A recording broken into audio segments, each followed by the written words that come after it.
Mi nombre es Javier. Tengo 42 años y soy taxista aquí en Tijuana desde hace aproximadamente 15 años. Conozco cada calle, cada callejón, cada bache de esta ciudad como la palma de mi mano. Vivo en Playas de Tijuana, muy cerca de la frontera, y me encanta el movimiento de la ciudad, a pesar de los peligros que esconde. Aquella noche, el calor era insoportable. Incluso con la ventana abierta, el sudor me corría por la cara y me pegaba la camisa a la espalda.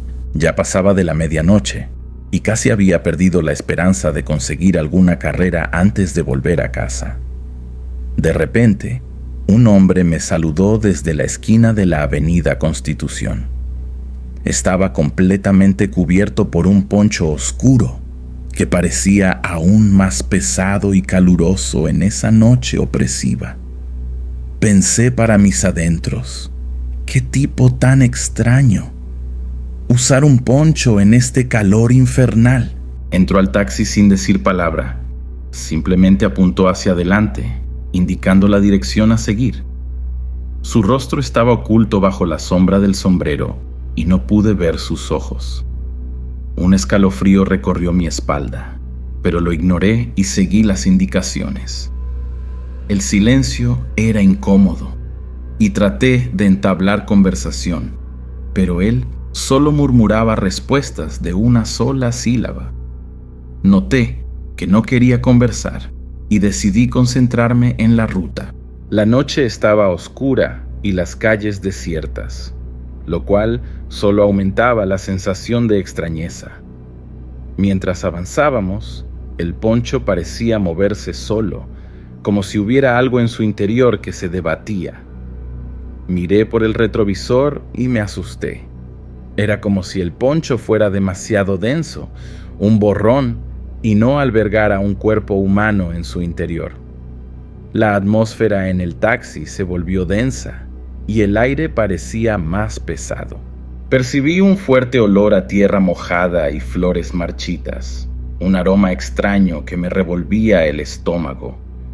Intenté encender la radio, pero no funcionó. Empecé a sentir un miedo irracional, como si estuviera siendo observado por algo invisible. Aceleré el coche con la esperanza de llegar pronto a mi destino y librarme de ese pasajero siniestro. Nunca había sentido una energía tan negativa en toda mi vida. Y entonces llegamos al destino. Nos detuvimos frente al cementerio municipal de Tijuana. Ese lugar me erizaba la piel, incluso de día. Las sombras de los árboles danzaban sobre los altos muros, y la verja de hierro chirriaba con la suave brisa que soplaba. El pasajero finalmente rompió el silencio. Javier, dijo con una voz ronca y arrastrada que parecía venir de muy lejos. Sentí un escalofrío aún mayor al escuchar mi nombre salir de esa boca. ¿Cómo sabía él mi nombre? ¿Recuerdas el accidente en la Avenida Revolución de hace unos 10 años? Continuó, sin darme tiempo para responder. Ese carro, esa familia, tú estabas ahí, ¿no es cierto? Mi corazón se aceleró. ¿Cómo sabía él de todo eso? Aquel día, yo estaba transitando por la Avenida Revolución cuando un automóvil descontrolado atropelló a toda una familia. Fue horrible. La escena nunca se borró de mi memoria. Pero, ¿cómo podía ese hombre saber que yo fui testigo de aquello? Traté de disimular mi nerviosismo. No sé de qué hablas, respondí con la voz temblorosa. Paso por esa avenida todos los días. Puede que haya visto algo, pero no recuerdo nada específico. Él se rió, una risa seca y sin humor que resonó dentro del taxi. No me mientas, Javier. Sé todo. Sé lo que viste, sé lo que sentiste y sé lo que hiciste. Esas palabras me golpearon como un puñetazo en el estómago. ¿Qué quería decir con lo que hiciste? Yo no había hecho nada malo. Solo fui testigo de una tragedia, o tal vez no. Empecé a sudar frío. Ese hombre sabía demasiado. Sabía cosas que nadie más sabía, y la manera en que hablaba era como si me estuviera acusando de algo. Necesitaba salir de allí lo más rápido posible. ¿Bajará, señor?, pregunté, tratando de mantener la calma. Mi voz apenas salía, atrapada en mi garganta. Solo deseaba que él saliera de mi coche y me dejara en paz. El pasajero no respondió. Esperé, con el corazón en la boca. Cada segundo parecía una eternidad. Lo miré por el retrovisor, pero su figura estaba oscurecida por la sombra del poncho. De repente, un viento fuerte sacudió el taxi. Los árboles del cementerio se mecían violentamente y la verja de hierro chirriaba como si estuviera gritando. El aire se volvió aún más denso y el olor a tierra mojada se intensificó. Volví a mirar al asiento trasero y el pasajero había desaparecido. Simplemente se había esfumado. El poncho estaba ahí, vacío, caído en el asiento, como si nunca hubiera habido alguien. Pero, ¿qué?, balbuceé, completamente atónito. Miré a mi alrededor, buscándolo, pero no había rastro del hombre en ningún lugar. ¿Cómo podía haber desaparecido tan rápido sin hacer ningún ruido? Apagué el coche, temblando de pies a cabeza. Abrí la puerta y salí, dudoso, mirando a mi alrededor. El cementerio estaba en silencio, siniestro, como si me estuviera observando. Sentí un escalofrío recorrer mi espalda. El miedo me paralizó por unos instantes, pero pronto la adrenalina tomó control. Necesitaba salir de allí. Necesitaba volver a casa. Necesitaba olvidar todo aquello. Volví al coche, encendí el motor y pisé a fondo el acelerador, huyendo de ese lugar maldito lo más rápido posible. Mientras conducía desesperadamente por la vía rápida oriente, con la vista clavada en el asfalto, trataba de procesar lo que acababa de suceder. Un pasajero misterioso, un cementerio, recuerdos perturbadores y una desaparición inexplicable. Fue demasiado para mi mente. Aceleré aún más, queriendo dejar todo atrás, como si la velocidad pudiera borrar las memorias de aquella noche terrible. El viento aullaba afuera, y los faros de los otros coches parecían seguirme. De repente, una sombra pasó por el retrovisor. Una figura oscura, rápida, casi imperceptible. Frené bruscamente, con el corazón en la garganta. ¿Sería posible? Miré de nuevo al retrovisor, con los ojos muy abiertos. Ahí estaba, el hombre del poncho, en el asiento trasero, mirándome fijamente con una sonrisa macabra en el rostro. Grité, un grito primitivo de puro terror. Perdí el control del coche, que comenzó a zigzaguear en la vía. Intenté frenar, pero ya era demasiado tarde. El taxi volcó y chocó violentamente contra la barra de protección. Me desmayé. Cuando recuperé la conciencia, estaba atrapado entre las retorcidas fierros del coche. La sirena de una ambulancia resonaba a lo lejos. El dolor era insoportable, pero el miedo era aún mayor. Miré al asiento trasero, esperando ver al hombre del poncho. Pero él ya no estaba. El asiento estaba vacío. Solo el poncho, caído en el suelo, como un recordatorio permanente de aquella noche de horror. Nunca volví a ser el mismo. Abandoné el taxi, cambié de ciudad y vivo atormentado por los recuerdos de aquella noche. Hasta el día de hoy me pregunto quién era ese hombre, qué quiso de mí y cómo sabía tanto sobre mi pasado. Y, sobre todo, me pregunto si aún anda por ahí, esperando a otra víctima en una oscura noche en Tijuana.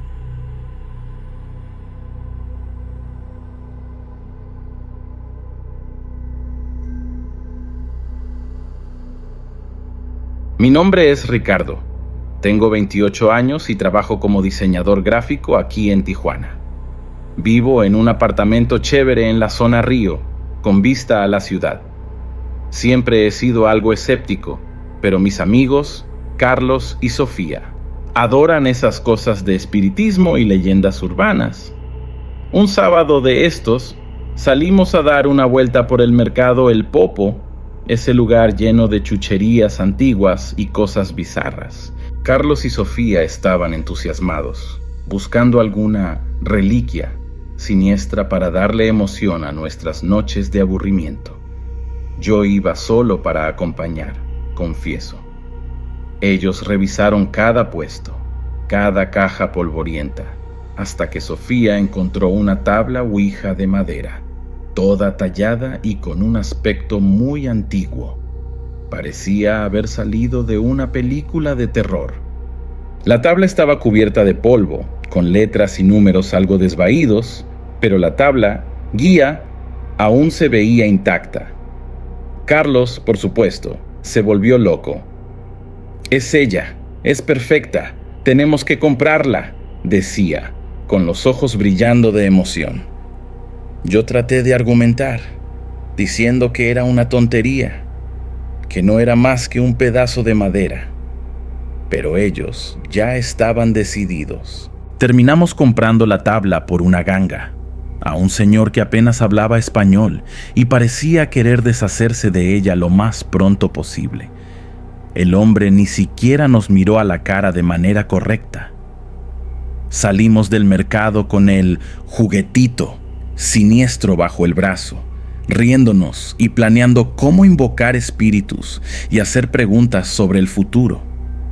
Yo seguía pensando que todo era una gran idiotez, pero confieso que sentía un cierto cosquilleo en el estómago.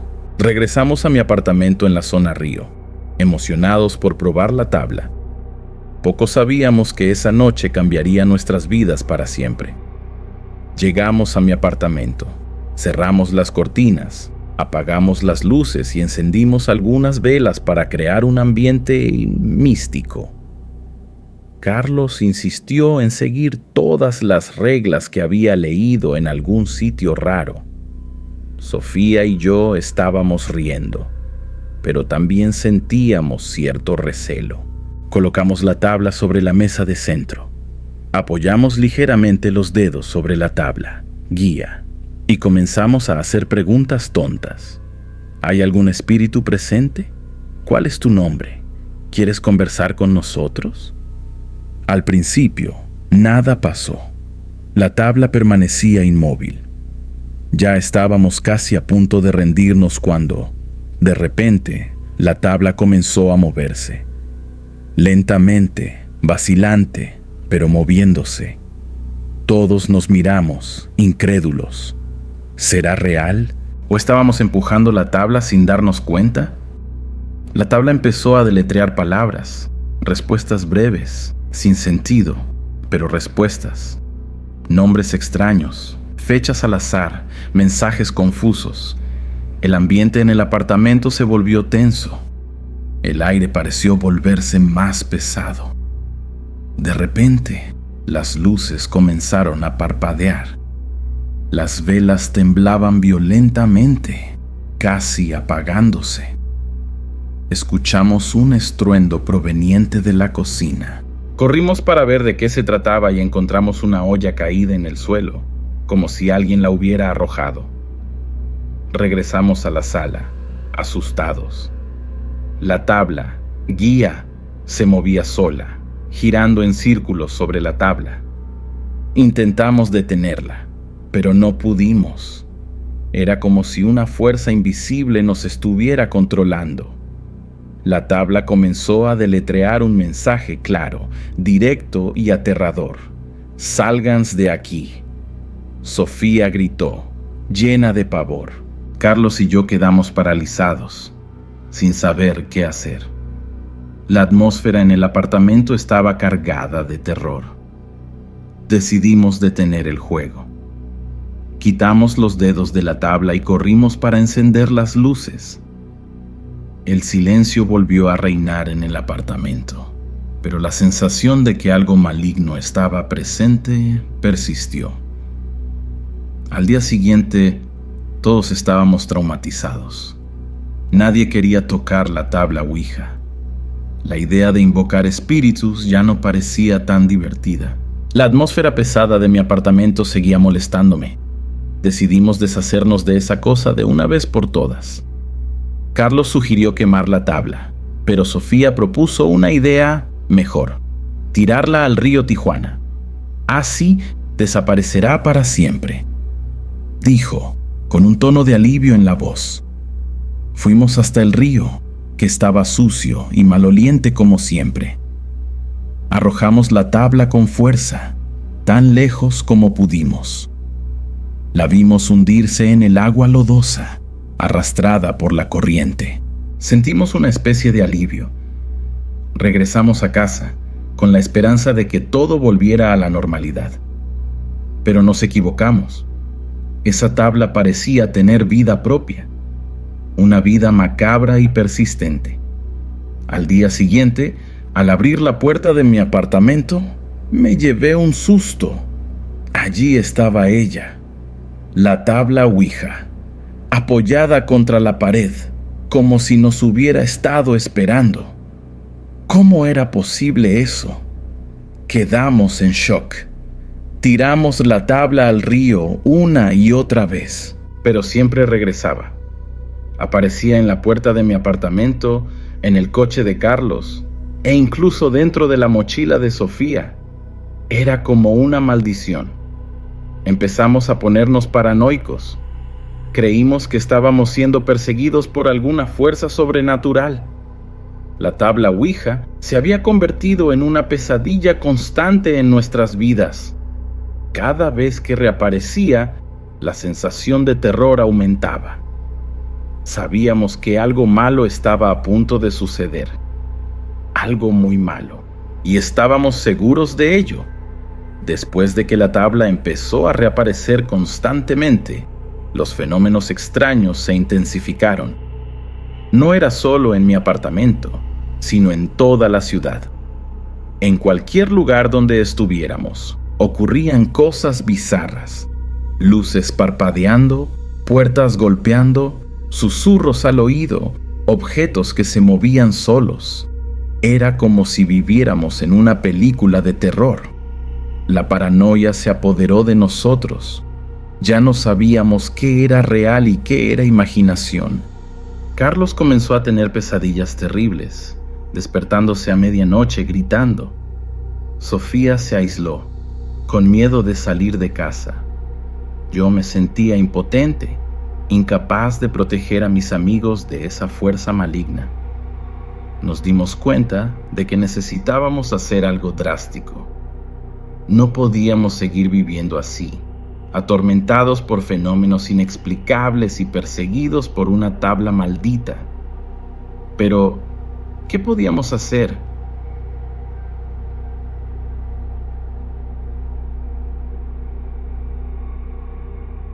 Mi nombre es Elena. Tengo 50 años y trabajo como profesora de historia en una escuela aquí en San Diego, pero nací y crecí en Tijuana. Mi hermana, Sofía, siempre fue la más impulsiva y apasionada de la familia. Nunca imaginé que esa impulsividad la llevaría por un camino tan sombrío.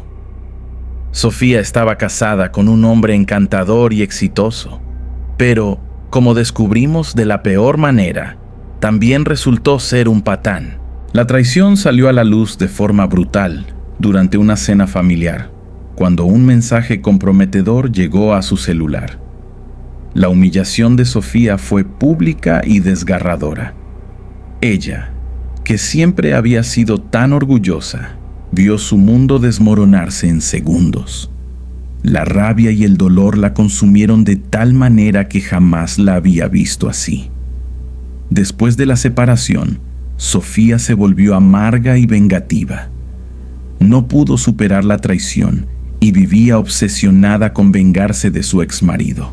Fue en esa época cuando comenzó a involucrarse con cosas extrañas. Escuché que frecuentaba sesiones espiritistas y consultaba a cartománticas en busca de respuestas y consejos. Un amigo en común me contó que la vio entrar a una tienda de artículos esotéricos en el centro de Tijuana. Yo estaba preocupada, pero Sofía siempre había sido muy reservada y no le gustaban las intromisiones. Intenté hablar con ella, pero se cerró, diciendo que estaba todo bien, que sabía lo que hacía. Un día, recibí una llamada desesperada de mi sobrina, Ana.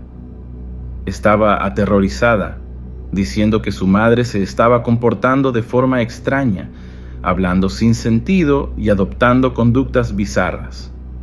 Fue entonces cuando descubrí la verdad. Sofía había hecho un pacto con una entidad maligna en busca de venganza. Un pacto que traería consecuencias terribles para ella y para toda nuestra familia. Corrí hacia la casa de Sofía en Playas de Tijuana tan pronto como colgué el teléfono. Ana estaba en estado de shock, temblando y llorando. La casa tenía una atmósfera pesada, opresiva, como si algo maligno estuviera presente. Sofía estaba sentada en el sofá, con los ojos vidriosos y una sonrisa extraña en el rostro. Hablaba con una voz ronca y gutural que no era la suya. Decía cosas horribles, amenazas y obscenidades. Era aterrador. Intenté acercarme, pero ella me repelió con una fuerza sobrenatural. Sentí como si mis brazos se quemaran. Ana gritaba, pidiendo que su madre parara, pero Sofía parecía no reconocerla. Llamamos a un médico, quien la sedó y la llevó al hospital. Los exámenes no mostraron nada anormal, pero el comportamiento de Sofía seguía siendo extraño. Tenía momentos de lucidez, seguidos por crisis de furia y alucinaciones. Con el tiempo, Ana también comenzó a presentar conductas extrañas. Tenía pesadillas constantes, hablaba mientras dormía y, en ocasiones, parecía poseída por otra entidad. La situación era desesperante. La casa se convirtió en un escenario de horrores. Objetos volaban, las puertas se cerraban solas y se escuchaban voces susurrando en cada rincón. Sofía y Ana gritaban y se retorcían, poseídas por fuerzas invisibles. Me sentía impotente, sin saber qué hacer. Busqué ayuda en todos los lugares. Consulté a médicos, psicólogos, sacerdotes y mediums. Nadie podía explicar lo que estaba ocurriendo con Sofía y Ana. Nadie lograba liberarlas de esa posesión demoníaca. La situación empeoraba cada día. La casa en Playas de Tijuana se transformó en un infierno en la tierra. Y yo, testigo impotente, veía a mi hermana y a mi sobrina perderse en la oscuridad. Desesperada por salvar a mi hermana y a mi sobrina, recurrí a todos los medios posibles. Empecé a buscar ayuda religiosa, con la esperanza de que la fe pudiera alejar a las entidades malignas que las atormentaban. Busqué sacerdotes locales, quienes realizaron diversas sesiones de oración y exorcismo en la casa de Playas de Tijuana. Las ceremonias fueron intensas y perturbadoras, con cánticos, rezos e invocaciones a Dios. Pero nada parecía hacer efecto. Sofía y Ana seguían sufriendo, gritando y retorciéndose durante los exorcismos. Las entidades que las poseían se burlaban de los sacerdotes, profiriendo blasfemias y amenazas. Era una batalla constante entre el bien y el mal, librada dentro de sus propios cuerpos. Además de los sacerdotes, también recurrí a curanderos y chamanes. Ellos realizaban rituales ancestrales, utilizando hierbas, defumaciones e invocaciones a espíritus de la naturaleza. Pero, de nuevo, los resultados fueron mínimos. Los curanderos me alertaron sobre la gravedad de la situación. advirtiendo que la entidad que poseía a Sofía era muy poderosa y que el pacto que había hecho era difícil de romper. El miedo me consumía cada día. Durante años vivimos en un ciclo de esperanza y desesperación. Se realizaban exorcismos y oraciones sin cesar, pero las posesiones persistían. Sofía y Ana se iban debilitando cada vez más, tanto física como mentalmente. La casa en playas de Tijuana se convirtió en un lugar de peregrinación para religiosos y curiosos. Gente de todos lados venía a presenciar los exorcismos y rituales, convirtiendo la vida de mi familia en un circo macabro. Me sentía agotada y frustrada. Había dedicado años de mi vida a intentar salvar a mi hermana y a mi sobrina, pero parecía que estábamos perdiendo la batalla. La oscuridad se acercaba cada vez más, amenazando con devorarnos a todos. Tras años de intentos fallidos de exorcismo y oraciones, la situación de Sofía y Ana alcanzó un punto crítico. Las posesiones se volvieron más frecuentes y violentas, y parecía que estaban perdiendo la cordura. Una noche, recibí una llamada desesperada de un vecino, informando de un gran alboroto en la casa de Sofía. Corrí hacia allá y encontré la puerta forzada y la casa revuelta. Sofía y Ana habían desaparecido. La policía inició una investigación, pero no encontró pistas. Los vecinos reportaron haber oído gritos y ruidos extraños durante la noche, pero nadie vio nada. Era como si se hubieran esfumado. Las busqué en todos los lugares: hospitales, albergues, comisarías. Distribuí carteles con sus fotos por toda Tijuana, pero nadie las reconocía. Era como si nunca hubieran existido. La investigación policial se concentró en la zona de La Mesa, donde se habían reportado actividades extrañas y desapariciones misteriosas. Pero, a pesar de las intensas búsquedas, no se encontró ni rastro de Sofía y Ana. Con el tiempo, la policía abandonó el caso, alegando falta de pruebas. Me informaron que probablemente habían huido o se habían involucrado con personas peligrosas. Pero yo sabía que había algo más. Yo creí que las entidades que poseían a Sofía y a Ana las habían llevado a otro lugar, a un sitio sombrío y desconocido. Un lugar del que quizá nunca regresaran. Hasta hoy, vivo atormentada por la incertidumbre y por la culpa. Me pregunto si podría haber hecho algo diferente, si habría sido posible evitar el pacto que Sofía hizo y el destino trágico que selló su vida y la de Ana. Y, a veces, en la noche, escucho susurros en mi casa, voces que me llaman por mi nombre y me recuerdan la terrible posesión que destruyó mi familia. Una posesión que comenzó con una traición y terminó con una desaparición misteriosa en la región de La Mesa.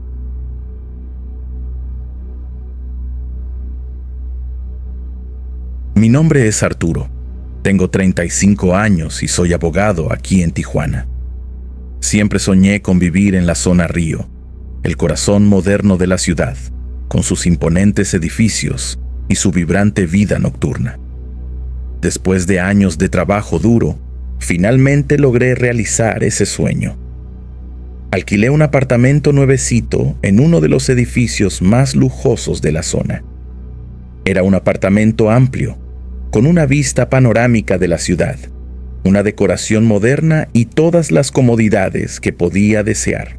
Me sentía en la cima del mundo. La zona Río era perfecta para mí. Estaba cerca de mi oficina y contaba con excelentes restaurantes, bares y centros comerciales en las cercanías. Además, el apartamento era un refugio tranquilo, alejado del bullicio de la ciudad. Al principio, todo era perfecto. Me encantaba despertar con la vista de la ciudad, tomar el desayuno en la terraza y relajarme en mi apartamento tras un agotador día de trabajo. Me sentía realizado y feliz, pero Con el tiempo, comencé a notar que algo no estaba bien. Pequeños detalles que al inicio pasaban desapercibidos empezaron a molestarme. Una extraña sensación de que no estaba solo en el apartamento. Comencé a oír ruidos extraños durante la noche. Pasos en el pasillo, susurros indistintos, objetos que se movían solos. Al principio, pensé que era producto de mi imaginación, del cansancio o incluso de los vecinos. Sin embargo, los ruidos se volvieron más frecuentes e intensos, y la sensación de ser observado se intensificó. Empecé a sentir un frío intenso en ciertas áreas del apartamento, aun cuando hacía un calor abrasador en Tijuana. Fue entonces cuando vi la sombra, una sombra oscura y aterradora, que me evocaba la figura de una antigua civilización prehispánica. Una figura que, desde entonces, ha obstaculizado mis pesadillas y me ha hecho cuestionar mi propia cordura. La primera vez que vi la sombra fue cuando regresaba del trabajo, ya pasada la hora. Entré a mi apartamento, encendí la luz y, por un breve instante, distinguí una figura oscura parada en la esquina de la sala. Era una sombra alta y delgada, con contornos indefinidos, pero que me recordó a la figura de un antiguo guerrero azteca o maya. La sombra desapareció en un parpadeo, como si nunca hubiera estado allí. Me quedé paralizado, sin saber qué pensar. ¿Sería producto del cansancio, del estrés o simplemente una ilusión óptica? Traté de razonar, pero el sentimiento de pavor que experimenté fue real e intenso.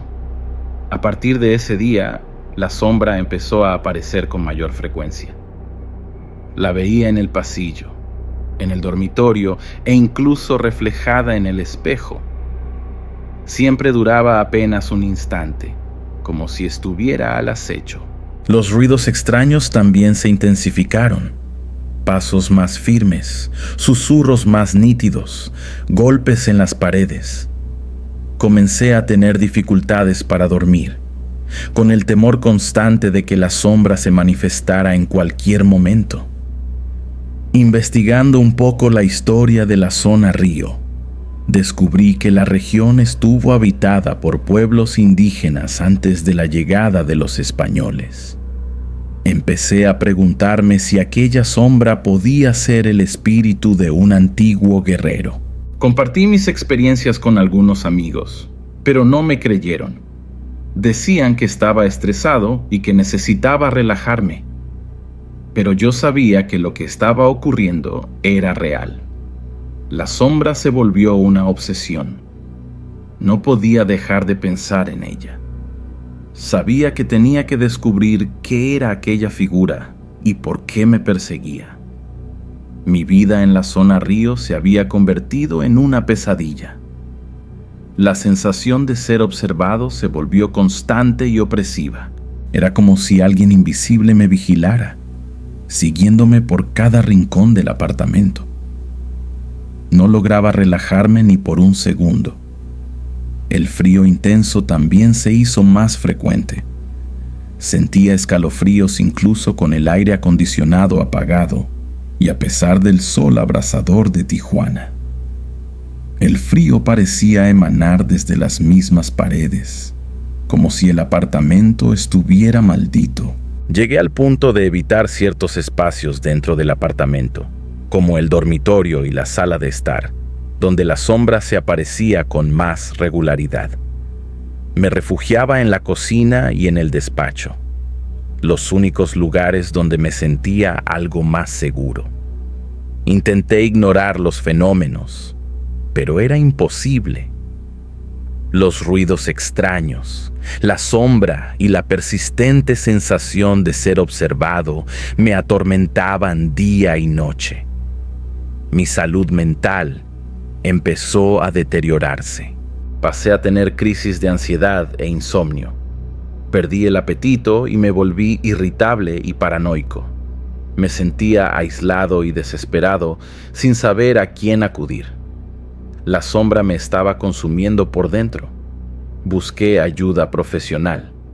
Consulté a un psicólogo, quien diagnosticó estrés postraumático y me recetó antidepresivos. Pero los medicamentos no surtían efecto. La sombra continuaba persiguiéndome. Intenté vencer el apartamento e incluso llamé a un sacerdote para realizar una limpieza espiritual, pero nada funcionó. La sensación de presencia maligna en el lugar solo aumentando. Llegué a la conclusión de que debía tomar una decisión drástica. No podía seguir viviendo de esa manera, atormentado por fenómenos inexplicables y perseguido por una sombra aterradora. Necesitaba encontrar una solución o, de lo contrario, perdería la cordura por completo. Después de noches en vela y mucha reflexión, concluí de forma inevitable que debía mudarme del apartamento en la zona Río. Era la única manera de escapar de la sombra y recuperar mi sanidad. Comuniqué mi decisión al propietario e inicié el proceso de mudanza. Fue un alivio empacar mis cosas y despedirme de ese lugar embrujado, aunque al mismo tiempo sentía cierto temor por lo que el futuro pudiera deparar. Decidí regresar a una zona más tradicional de la ciudad, alejada de los modernos edificios y del ajetreo de la zona Río. Alquilé una casa antigua en un barrio tranquilo, con calles arboladas y vecinos amables. La casa era sencilla y acogedora, con un jardín floreciente y una atmósfera cálida. Me sentía en paz en ese lugar, como si regresara a mi hogar tras una larga travesía. Los primeros días aún fueron difíciles. Despertaba sobresaltado en medio de la noche, con la sensación de que la sombra aún me seguía. Pero poco a poco me fui calmando y sintiéndome más seguro. Con el tiempo, los ruidos extraños y la sensación de ser observado desaparecieron. El frío intenso se disipó y volví a dormir tranquilamente. La sombra dejó de acosarme. Recobré mi salud mental y retomé una vida normal. Volví a disfrutar de mis pasatiempos. Reencontré a mis amigos y retomé mi trabajo con entusiasmo. Poco a poco, empecé a olvidar los horrores que viví en el apartamento de la zona Río.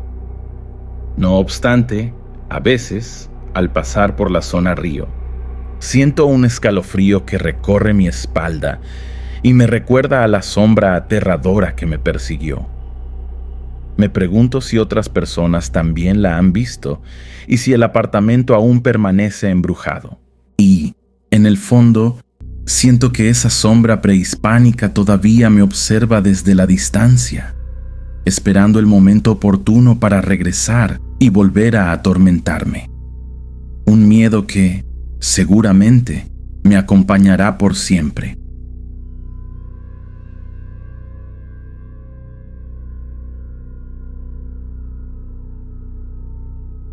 Me llamo Manuel y trabajo como limpiador en el Centro de Readaptación Social de La Mesa, aquí en Tijuana. Confieso que nunca fui de creer en fantasmas, pero después de lo que ocurrió, cambié completamente mi opinión. Trabajo en el turno de noche, cuando la mayoría de los presos duerme y el silencio se apodera de la prisión. Es un trabajo solitario y, a veces, aterrador. Pero necesito el dinero para mantener a mi familia. Una noche, mientras limpiaba uno de los pasillos del área administrativa, comencé a escuchar unos suspiros extraños. Eran bajos y arrastrados, como si alguien estuviera sufriendo muchísimo. Al principio, pensé que se trataba de algún preso enfermo o herido, pero el sonido provenía de dentro de las paredes, como si estuviera atrapado allí.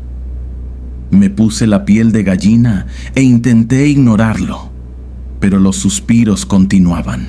Subí el volumen de mi radio para tratar de ahogar el sonido, pero los suspiros parecían volverse más fuertes e intensos. Empecé a sentir un frío en la espalda y una sensación de que no estaba solo en el pasillo. Miré a los lados, pero no vi a nadie. Las celdas estaban cerradas y el corredor se encontraba vacío. Empecé a tener verdadero miedo y pensé en llamar a alguno de los guardias. Sin embargo, antes de que pudiera hacer algo, los suspiros cesaron y el silencio volvió a reinar en el pasillo. Respiré aliviado e intenté convencerme de que todo no había sido más que producto de mi imaginación. Continué con mi trabajo, aunque la sensación de pavor no me abandonaba. Sabía que algo extraño estaba sucediendo en ese pasillo y que no estaba solo allí. A la noche siguiente, volví al mismo pasillo para realizar la limpieza. La sensación de miedo seguía presente, pero traté de mantenerme firme e ignorar los suspiros, pues necesitaba el empleo y no podía permitirme desanimarme. Mientras pasaba el trapo por el piso, sentí un escalofrío recorrer mi cuerpo y vi algo extraño al final del pasillo. Una figura translúcida, como si estuviera hecha de humo, estaba parada allí, observándome. Era un hombre alto y delgado, con el rostro marcado por cicatrices y una mirada triste y sufrida. Vestía el uniforme a rayas de preso y sostenía un objeto brillante en la mano. Quedé paralizado de miedo, sin poder moverme ni hablar. Nunca había visto algo semejante en toda mi vida. Estaba convencido de que estaba viendo un fantasma. El fantasma comenzó a acercarse lentamente, flotando por el pasillo. Con cada paso, el frío se intensificaba y los suspiros se volvían más audibles. Tuve la impresión de que quería decirme algo. Cuando el fantasma estuvo a pocos metros de mí, se detuvo y me miró fijamente con sus tristes ojos. Con un susurro débil, casi inaudible, dijo: «Mi nombre es Juan, pero me conocían como el Venado». Quedé impactado al oír su nombre. Ya había escuchado historias de El Venado, un expresidiario famoso en la prisión, conocido por su violencia y crueldad. Decían que fue traicionado y asesinado por sus propios compañeros de celda. El fantasma de Juan continuó mirándome, como si esperara que yo dijera algo. Pero yo me encontraba mudo, paralizado por el miedo y la sorpresa. No podía creer lo que estaba sucediendo. En ese momento, entendí que los suspiros que oía eran los lamentos de Juan, atrapado en la prisión por su trágica muerte y en busca de alguien que escuchara su historia. Después de un prolongado silencio, el Venado comenzó a contar su historia.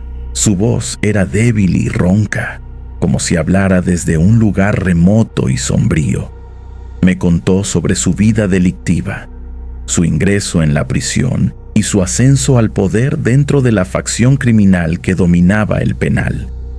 Era temido y respetado por todos, pero su ambición y sed de poder lo cegaron. Comenzó a traicionar a sus compañeros y acumular riquezas para sí mismo. Sus aliados se convirtieron en sus enemigos.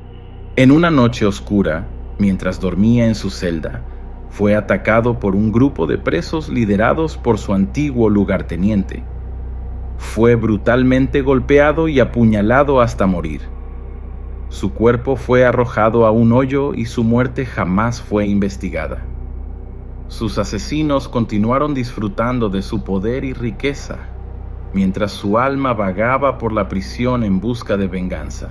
El Venado me reveló que el objeto brillante que sostenía era un crucifijo de plata, un regalo de su madre antes de ser encarcelado. Era lo único que lo unía al mundo de los vivos. Me pidió que encontrara a sus asesinos y entregara el crucifijo a su madre. Él creía que, De esa manera, su alma podría descansar en paz finalmente. Quedé conmovido por la historia de El Venado y le prometí ayudarlo. Sabía que se trataba de una misión peligrosa, pero no podía ignorar el pedido de un fantasma atormentado. A partir de ese día, me convertí en el confidente de El Venado.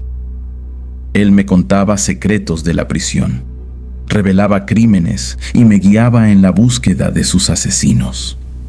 Mi vida de limpiador solitario se transformó en una aventura aterradora y emocionante. La noche siguiente, listo para comenzar la investigación, regresé al corredor donde aparecía El Venado. Esperé durante horas, pero no volvió a aparecer. Intenté llamarlo, pero el silencio fue la única respuesta. Pasaron las noches y El Venado no se mostró jamás de nuevo. Empecé a cuestionarme si todo no había sido solo un sueño, una alucinación provocada por el cansancio y el miedo. Pero el recuerdo de su rostro sufriente y el crucifijo en su mano eran demasiado reales para ser ignorados.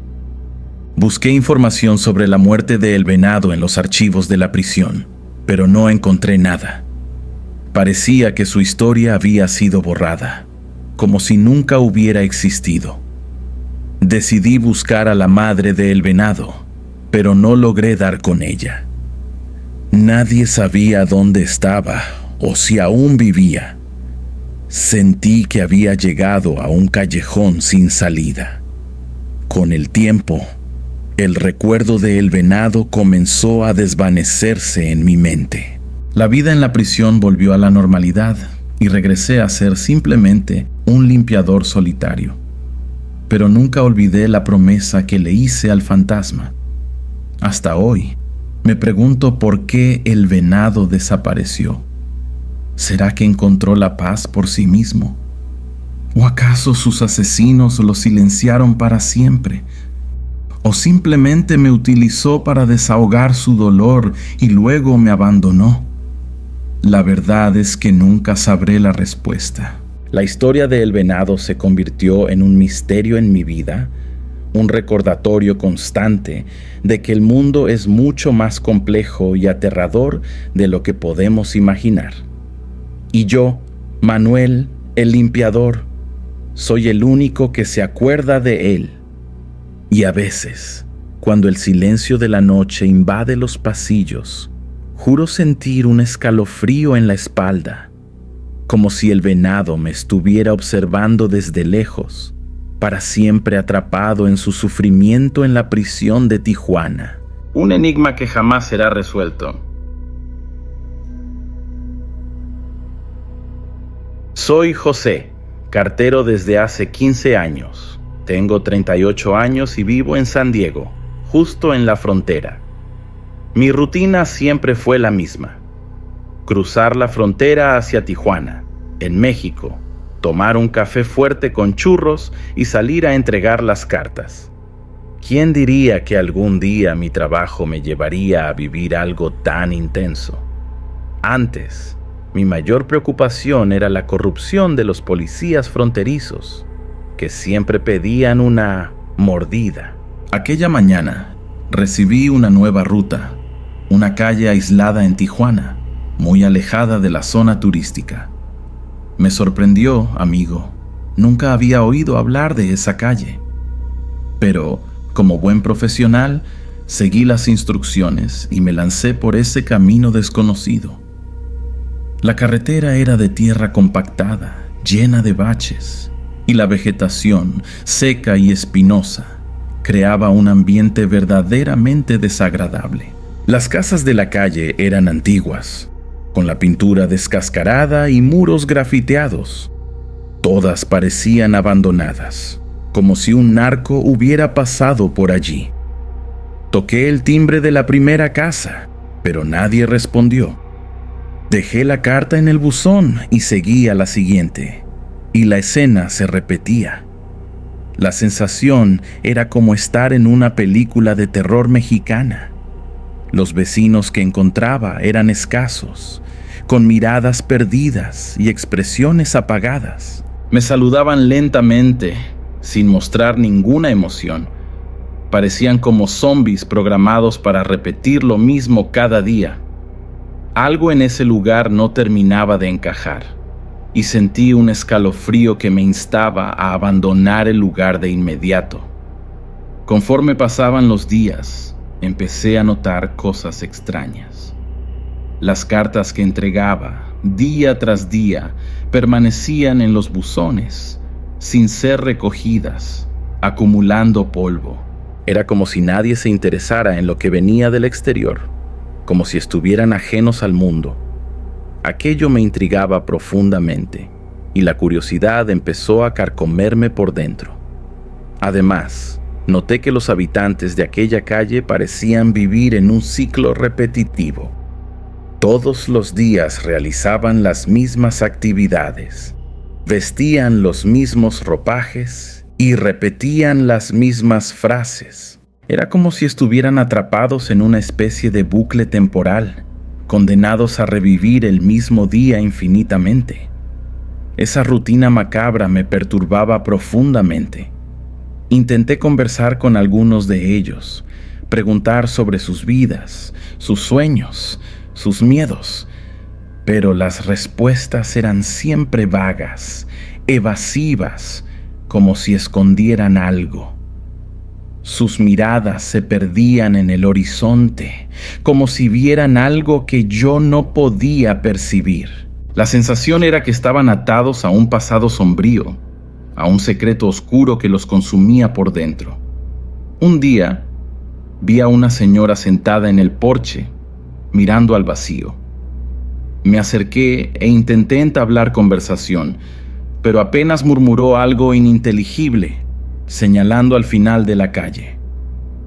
Seguí la dirección de su dedo y descubrí una casa abandonada, con las ventanas rotas y la puerta entreabierta. Un escalofrío recorrió mi espalda y supe que allí estaba la clave para desentrañar el misterio de aquella calle. La curiosidad me consumía, así que decidí investigar la casa abandonada. Empujé la puerta que chirriaba y entré. El olor a moho y polvo era insoportable. La oscuridad reinaba en el lugar y tuve que encender mi encendedor para poder ver algo.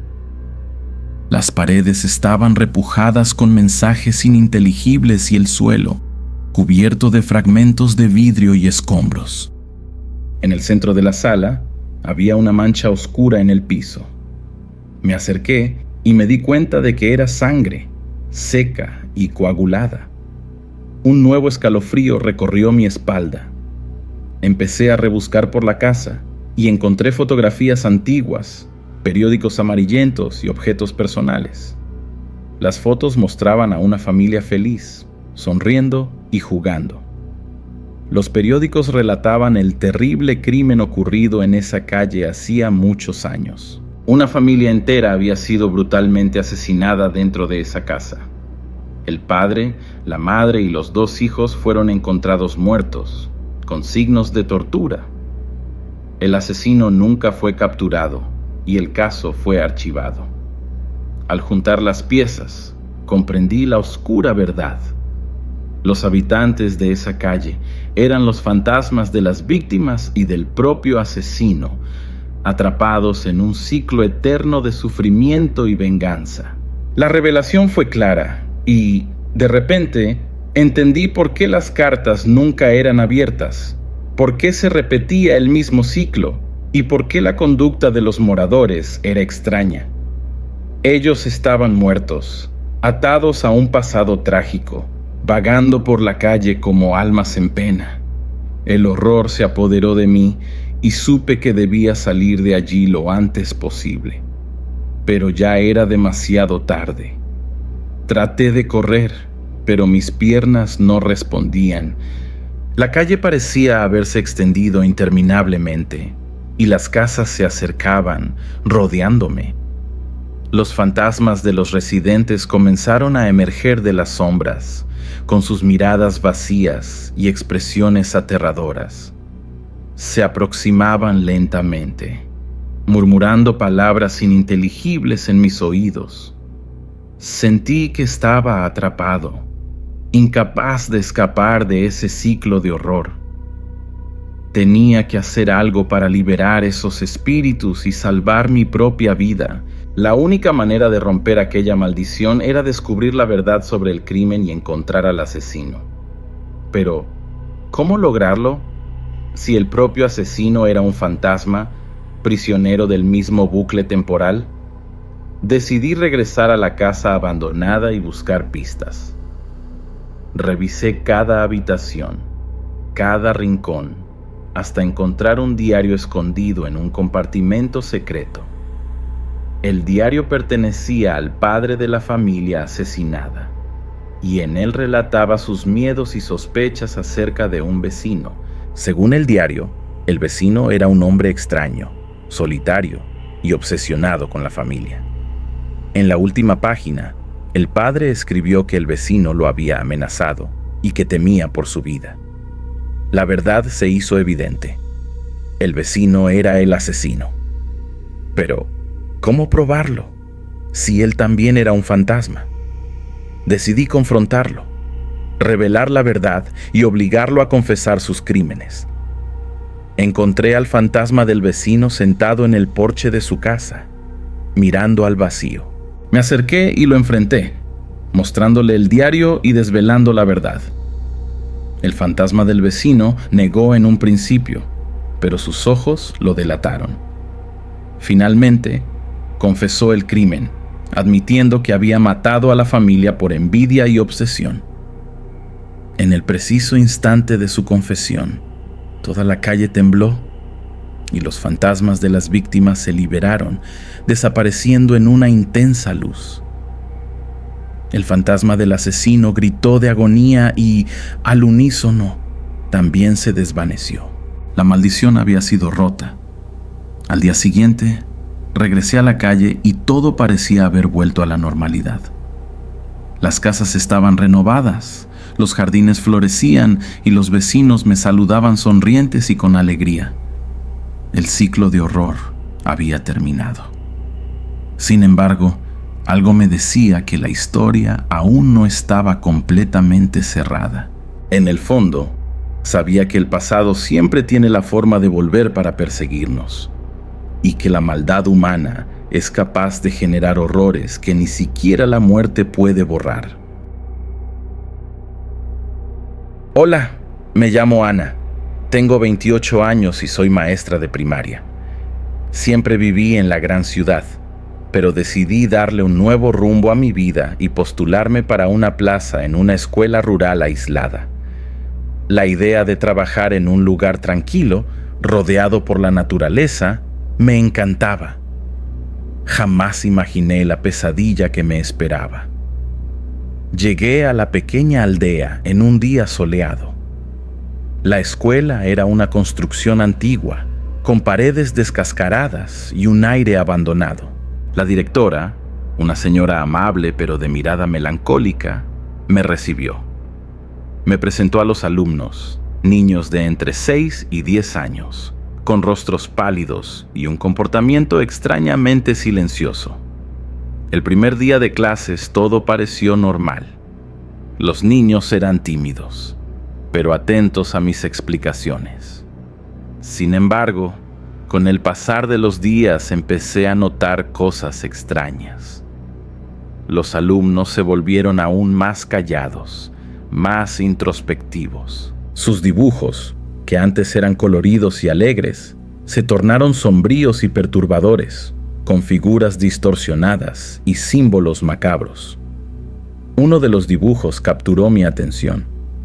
Era la representación de un cementerio, con lápidas torcidas y árboles retorcidos. En el centro del dibujo figuraba una silueta oscura, con ojos rojos y dientes afilados. Le pregunté al niño quién había hecho el dibujo, pero él me miró con una expresión vacía y susurró: «Son ellos, los antiguos. Aquello me dejó profundamente alterada. Los comportamientos extraños de los alumnos se intensificaron. Comenzaron a tener pesadillas frecuentes, a hablar solitos y a mostrar marcas inexplicables en sus cuerpos. Durante las clases, sus miradas se perdían en el vacío como si vieran algo que yo no podía percibir. La atmósfera en el aula se volvió cada vez más pesada y opresiva. Una noche, un grito me despertó. Corrí hacia la escuela y encontré a los alumnos reunidos en el patio, en un estado de trance. Murmuraban palabras en una lengua desconocida, con los ojos fijos en el cielo. Intenté despertarlos, pero no respondían. La escena era aterradora, como si estuvieran poseídos por alguna fuerza maligna. La directora me relató una leyenda local. Había un antiguo cementerio indígena en la región que fue profanado por los colonizadores. Se decía que los espíritus de los indígenas muertos vagaban por la zona en busca de venganza. Ella creía que los alumnos estaban siendo afectados por esa leyenda, que los espíritus se manifestaban a través de ellos. Los dibujos de los niños se volvieron más frecuentes y perturbadores. Retrataban escenas de violencia y sacrificios, con símbolos indígenas y referencias al antiguo cementerio. Empecé a investigar la leyenda y descubrí con horror que la escuela había sido construida sobre el mismo cementerio indígena. Todo encajaba. Los comportamientos extraños de los alumnos, los dibujos inquietantes, la leyenda local. Los espíritus de los niños indígenas se manifestaban a través de ellos, clamando venganza por la profanación de su lugar sagrado. Empecé a indagar en la historia de la escuela y descubrí que fue edificada en la década de 1950, durante un periodo de gran expansión agrícola en la región. Los colonizadores ignoraron la existencia del cementerio y construyeron la escuela sobre él, sin importarle las consecuencias. Aunque sospechaba que la directora conocía la historia, ella prefería guardar silencio. Los espíritus de los niños indígenas se manifestaban a través de los alumnos de manera cada vez más intensa. Empezaron a hablar en lengua indígena, a realizar rituales extraños y a presentar heridas inexplicables. Una noche, encontré a uno de los alumnos tratando de ahorcarse en el patio de la escuela. Logré evitarlo, pero el susto fue mayúsculo. Decidí buscar ayuda. Contacté a un antropólogo especialista en culturas indígenas y le conté todo lo que estaba sucediendo. Él me explicó que los espíritus de los niños indígenas estaban atrapados en la escuela, buscando la forma de liberarse. La única manera de apaciguarlos era realizar un ritual de reconciliación y trasladar sus restos mortales a un lugar sagrado. Con la ayuda del antropólogo, organicé un ritual de reconciliación en el antiguo cementerio indígena. Reunimos a los alumnos, a la directora y a algunos habitantes de la aldea. El antropólogo lideró el ritual, entonando cantos sagrados y quemando hierbas aromáticas.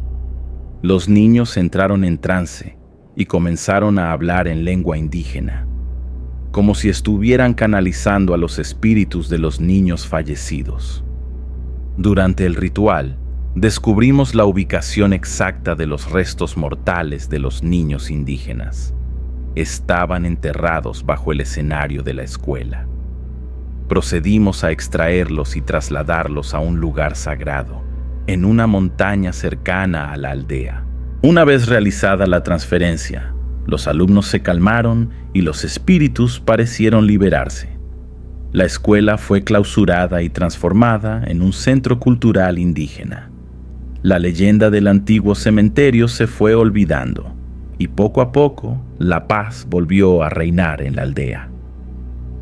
Sin embargo, jamás pude olvidar lo ocurrido en aquella escuela. Los rostros pálidos y los dibujos inquietantes de los alumnos me persiguen hasta hoy. A veces me pregunto si realmente conseguimos apaciguar a los espíritus de los niños indígenas. ¿Se liberaron de verdad o simplemente esperan el momento oportuno para regresar? La verdad es que nunca lo sabremos con certeza.